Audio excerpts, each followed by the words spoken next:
ऐसे हुआ गणेश जी का जन्म। गणेश चतुर्थी की कथा के अनुसार एक बार माता पार्वती ने स्नान के लिए जाने से पूर्व अपने शरीर के मैल से एक सुंदर बालक को उत्पन्न किया और उसे गणेश नाम दिया। पार्वती जी ने उस बालक को आदेश दिया कि वह किसी को भी अंदर ना आने दे। ऐसा कहकर पार्वती जी अंदर नहाने चली गई। जब भगवान शिव वहाँ आए तो बालक ने उन्हें अंदर आने से रोका और बोले, अंदर मेरी माँ नहा रही है, आप अंदर नहीं जा सकते। शिव जी ने गणेश जी को बहुत समझाया कि पार्वती मेरी पत्नी है, पर गणेश जी नहीं माने।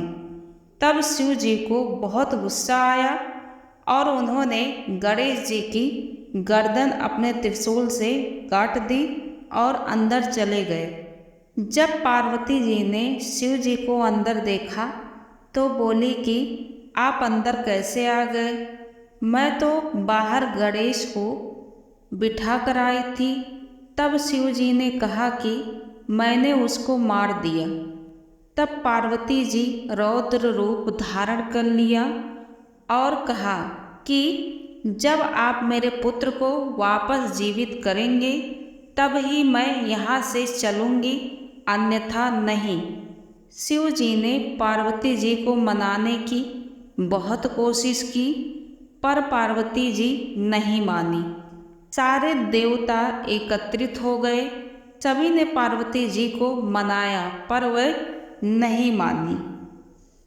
तब शिव जी ने विष्णु भगवान से कहा कि किसी ऐसे बच्चे का सिर लेकर आए जिसकी माँ अपने बच्चे की तरफ पीठ करके सो रही हो। विष्णु जी ने तुरंत गरुण जी को आदेश दिया कि ऐसे बच्चे की खोज करके तुरंत उसकी गर्दन लाई जाए। गरुण जी बहुत खोजने पर एक हथनी ही ऐसी मिली जो कि अपने बच्चे की तरफ पीठ करके सो रही थी। गरुड़ जी ने तुरंत उस बच्चे का सिर लिया और शिव जी के पास आ गए। शिव जी ने वह सिर गणेश जी के लगाया और गणेश जी को जीवन दान दिया। साथ ही यह वरदान भी दिया कि आज से कहीं भी कोई भी पूजा होगी उसमें गणेश जी की पूजा सर्वप्रथम होगी। इसलिए हम कोई भी कार्य करते हैं तो उसमें हमें सबसे पहले गणेश की पूजा करनी चाहिए, अन्यथा सफल नहीं होती। पौराणिक एवं प्रचलित श्री गणेश कथा के अनुसार एक बार देवता कई विपदाओं में घिरे थे। तब वह मदद मांगने भगवान शिव के पास आए। उस समय शिव के साथ कार्तिकेय तथा गणेश जी भी बैठे थे। देवताओं की बात सुनकर शिव जी ने कार्तिकेय व गणेश जी से पूछा कि तुम में से कौन देवताओं के कष्टों का निवारण कर सकता है?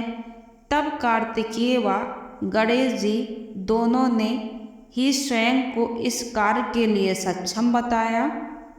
इस पर भगवान शिव ने दोनों की परीक्षा लेते हुए कहा कि तुम दोनों में से जो सबसे पहले पृथ्वी की परिक्रमा करके आएगा वही देवताओं की मदद करेगा। भगवान शिव के मुख से यह वचन सुनते ही कार्तिकेय अपने वाहन मोर पर बैठकर पृथ्वी की परिक्रमा के लिए निकल गए। परंतु गणेश जी सोच में पड़ गए कि वह चूहे के ऊपर चढ़कर सारी पृथ्वी की परिक्रमा करेंगे तो इस कार्य में उन्हें बहुत समय लग जाएगा। तभी उन्हें एक उपाय सूझा। गणेश अपने स्थान से उठे और अपने माता पिता की 7 बार परिक्रमा करके वापस बैठ गए। परिक्रमा करके लौटने पर कार्तिकेय स्वयं को विजेता बताने लगे। तब शिव जी ने श्री गणेश से पृथ्वी की परिक्रमा ना करने का कारण पूछा। तब गणेश ने कहा, माता पिता के चरणों में ही समस्त लोक है। यह सुनकर भगवान शिव ने गणेश जी को देवताओं के संकट दूर करने की आज्ञा दी।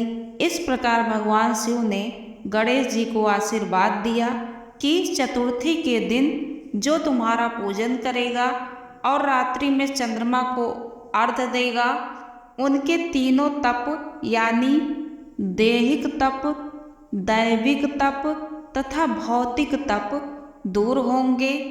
इस व्रत को करने से व्रतधारी के सभी तरह के दुख दूर होंगे और उसके जीवन के भौतिक सुख की प्राप्ति होगी।